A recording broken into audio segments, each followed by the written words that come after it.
আলামিন বলে বান্দা এই যে দিবানিশি নাফরমানি করছো, আল্লাহ বলে বান্দা সেই হাসরের দিন কেমনে বাঁচবা বান্দা, যেই দিন একদিন হাসরের ময়দানের একদিন, ইয়াউমান একদিন, দুঃখ কষ্ট আর পেরেশানি আর অস্থিরতায় একদিনেই ইয়াজালুল বিলদানা শিবা, হাসরের ময়দানের একদিন দুঃখ কষ্ট আর যন্ত্রণায় কুলের বাচ্চাটাই বুড়া হয়ে যাবে। আল্লাহ বলছেন কোরআনে, একদিনেই কোলের বাচ্চা বুড়া হয়ে যাবে, একদিনেই। ওয়াজাআত সাকরাতুল মাউতি বিল হক যালিকা মা কুনতা মিনহু তাহিদ।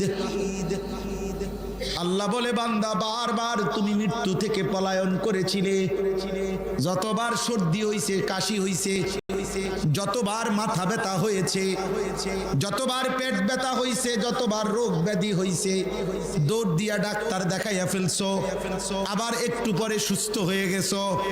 তুমি ভাবছো মরবা না, তুমি ভাবছো বারবার বাইচা গেছো। আল্লাহ বলে না বান্দা, রোগ তো বারবার আসে কিন্তু মৃত্যু বারবার আসে না রে বান্দা, কিন্তু সে একবারই আসে আর কোনোদিন ফিরাইয়া দেয় না, আর কোনোদিন ফিরিয়ে দেয় না। ওয়াজাআত সাকরাতুল মাউতি বিল হক। আল্লাহ বলে বান্দা সত্য সত্য মৃত্যুর যন্ত্রণা আসবে, মালাকুল মউত আজরাইল আসবে, তার আগে মৃত্যুর যন্ত্রণা শুরু হবে। মৃত্যু যন্ত্রণার এক সেকেন্ডে মৃত্যুর যন্ত্রণা যখন শুরু হবে, খোদার কসম বাপ, তাফসীরের মধ্যে লিখছে 900 বছরও যদি টানা কোনো ব্যক্তি আল্লাহর নাফরমানি করে সুখ আর আনন্দে কাটাই ছিল, 900 বছরের জীবনে কোনোদিন একটা কাঁটার আঘাত লাগে নাই, একটা সুইয়ের ধাক্কাও লাগে নাই। আল্লাহর কসম তাফসীরে লিখছে মৃত্যু যন্ত্রণার এক সেকেন্ড 900 বছরের আনন্দ নাফরমানকে ভুলায় দেবে। 900 বছরের আনন্দ ভুলে যাবে, ভুলে। ফেরেশতা জিজ্ঞাসা করবে আল্লাহর বান্দা জীবনটা তো বড় সুখেই কাটাইছো, ঠিক না?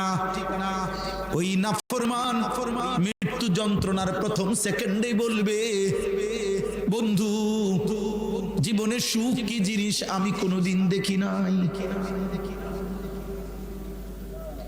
আমার কাছে কিতাব আছে মৌত কে পুরে আসরার ও ওয়াকিআত, ওই কিতাবে লিখছে হযরত ঈসা আলাইহিস সালাম নূহ নবীর একজন বংশধরকে কবর থেকে উঠাইছিলেন, উঠাইয়া জিজ্ঞেস করছিলেন, হে নূহ নবীর বংশধর আপনি পৃথিবীতে কতদিন হায়াত পেয়েছেন? নূহ নবীর বংশধর বললেন 450 বছর। কয়শো বছর? ঈসা নবী বললেন, হে নবী নূহের বংশধর আপনার চুল দাড়ি সাদা হইছে কোন দিন? নূহ নবীর বংশধর বলছে ঈসা নবী, হে নবী ঈসা আল্লাহর কসম 450 বছরে কোনদিন আমার চুল দাড়ি সাদা হয় নাই, কালোই ছিল। কিন্তু খোদার কসম নবী ঈসা মালাকুল মউত আজরাইল যখন জান কবজ করে, জান কবজের ওই 30 সেকেন্ড আর 1 মিনিটে যখন রুহুটা টান দেয় 450 বছরের কালো চুল দাড়ি আমার 1 নিমিষেই সাদা হয়ে গেছে। আমি জান কবজের ওই 1 মুহূর্তই 450 বছরের যৌবন ভুলে গেছি।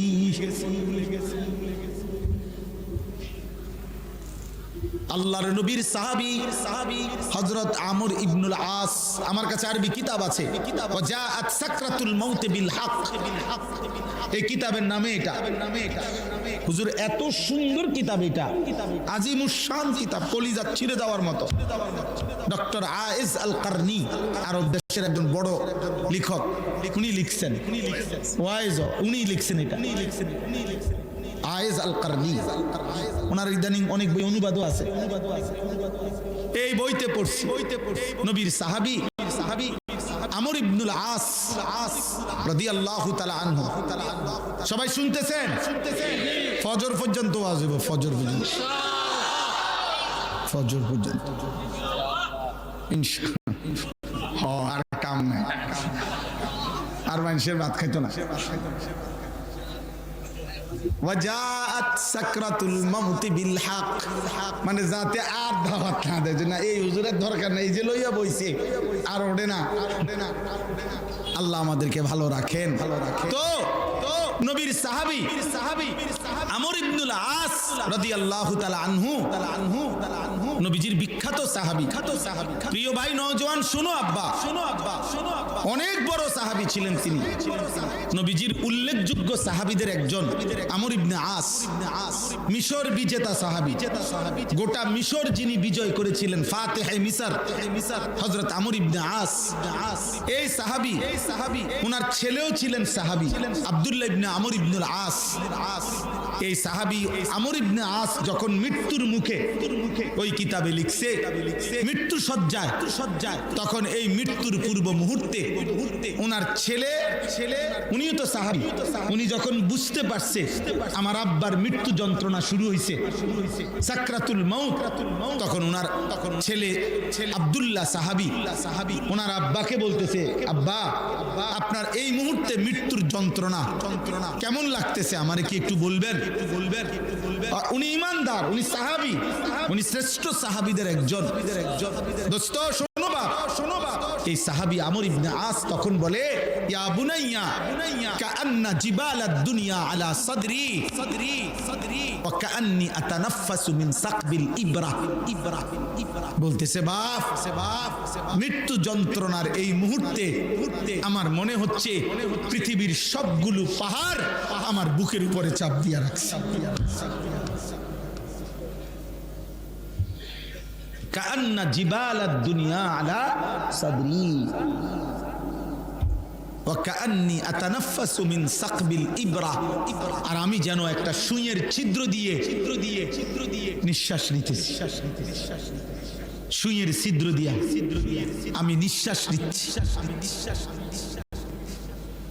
যদি এক ইমানদার সাহাবীর মৃত্যু যন্ত্রণার মুহূর্তটা এমন মনে হয়, 30 বছর ধরে যে চাচা সুদ খাইলো,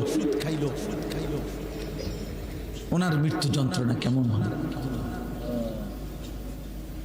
প্রিয় সন্তান, যে তুমি এক ওয়াক্ত নামাজ পড়ো না আব্বা, তোমার মৃত্যু যন্ত্রণা শুরু হলে তোমার কেমন হবে? তুমি কি মরবা না? কথা বলে না, আমরা তো কেউ মরবো না, মৃত্যু তো হবে না, এখনকার আর মৃত্যু তো নাই। অতএব দয়া করে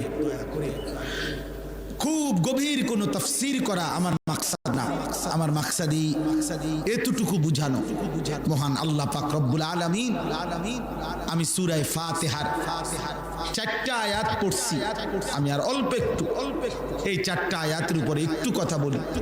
সূরা ফাতিহা আমাদের জিন্দেগীর আজিমুশ-শান সূরা, আমাদের জীবনের রুখ, জীবনের গতি, আমাদের জীবনের গন্তব্য, আমাদের জীবনের সবচেয়ে বড় চাওয়া, জীবনের সবচেয়ে বড় প্রয়োজন, জীবনের সবচেয়ে বড় চেহার মধ্যে তা উল্লেখ করছে।